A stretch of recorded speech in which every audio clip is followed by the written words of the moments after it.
While American President Donald Trump wages war with Iran, the U.S. Federal Reserve has continued to inject fresh capital into the hands of private banks by giving them $100 billion in overnight and 14-day repos on Tuesday.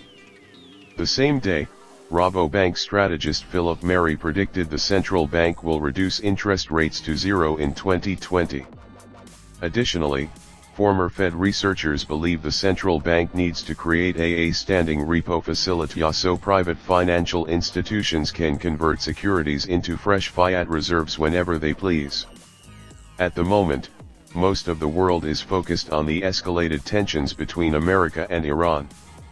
Since the Iranian leader Qasem Soleimani was droned by American forces, safe haven assets, precious metals like gold, oil, and cryptocurrencies have jumped in value significantly. Following Soleimani's funeral, Iran launched a few missiles which further escalated tensions between the two countries. Meanwhile, as people pay attention to war games, the U.S. Federal Reserve has been stimulating a wide variety of private banks' liquidity like there is no tomorrow. Every time emergency repo operations take place, the New York Fed cites a significant demand for liquidity and a lack of cash reserves. Private banks and bond dealers have continued to pledge their treasuries as collateral for cash nearly every few days for the last 4 months.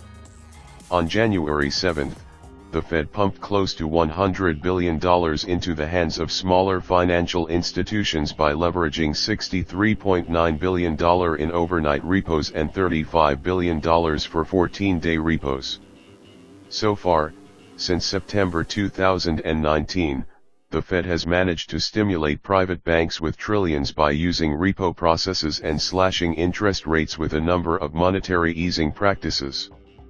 The Fed is not the only central bank playing the fiat roulette game, as a majority of global central planners are following the Fed's patterns. Since the first week of November 2019, more than 37 central banks worldwide participated in stimulus and easing schemes. The Fed has cut interest rates a few times since September, but now the entity acts as if it is reluctant to cut rates again. However, Rabobank executive Philip Marey believes the Fed will drop the interest rate hammer to zero by the year's end. Moreover, members of the Fed believe the monthly schedule of repos is not enough to appease the faltering U.S. economy.